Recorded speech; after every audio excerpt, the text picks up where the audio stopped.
I've lived in Vancouver my entire life. It's a big, beautiful city. Busy, bustling. But it's also surrounded by luscious West Coast forests, big, captivating mountains, and of course, the water. Yet, until recently, I hadn't really made the effort to explore much of what Vancouver had to offer when it comes to photography. So I decided to challenge myself. Make a list of some of the most photographed places in Vancouver and the surrounding area, and to go check them out for myself.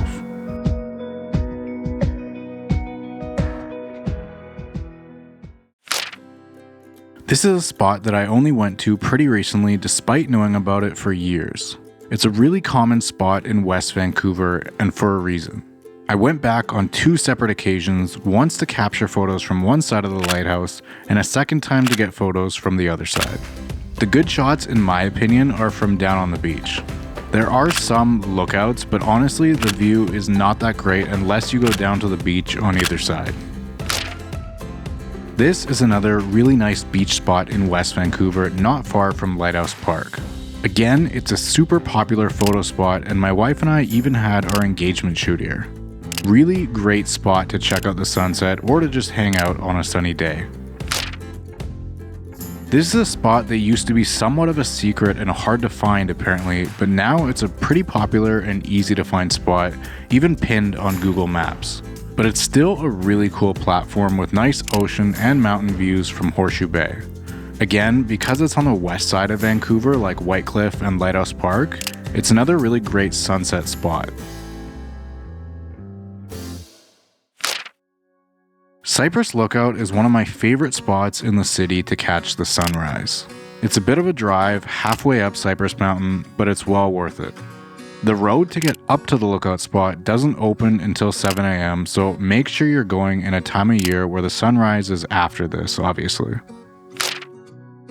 There are a ton of hikes that could make it on this list, and one in particular that is very popular is the Chief. The trailhead is located just outside Squamish, so about an hour drive from Vancouver, but it's well worth the adventure. The Chief hike itself has 3 peaks, although the really nice views, in my opinion, are on the first 2 peaks. I've done all 3 peaks in about 4 hours, but like I said, I think the first 2 are really the ones worth checking out. There are some parts of the hike that are a little bit challenging, but if you're in decent shape, you'll be able to do it. It's not a super advanced or technical hike at all. Even if you're not going to take photos, there are a lot of things that you can do at Stanley Park. You can rent electric bikes and scooters, chill on the beach, go swimming. It's a really popular spot, especially on a nice day. Parking is pretty difficult to find, especially in the summer, so if you're gonna shoot a sunset, make sure that you leave yourself plenty of time to find parking or just transit there. This is a really cool spot in Chinatown that my wife and I went and checked out last year.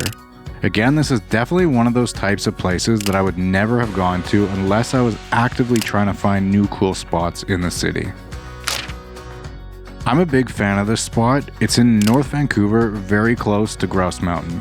There are some really cool shots that you can get of the dam itself, and then there's the hiking trail surrounding it, which I would also recommend checking out while you're there. This is a spot that I've been to many times.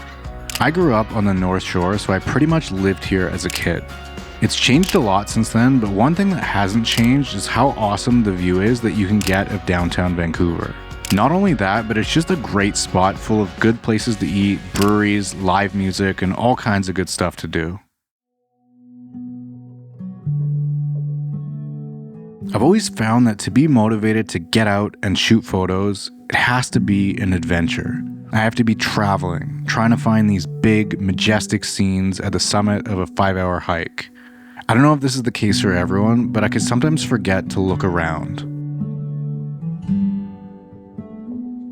Look at the place that I'm in right now, the city that I live in. People travel from all over the world to this very city that I'm in, and here I am, sitting inside, watching Netflix when there's so much within my own city that I still haven't explored. You tend to take for granted what's right in front of your face. But if getting ready to become a dad has taught me anything so far, it's that the things that are right in front of you are the things that you should be paying the most attention to.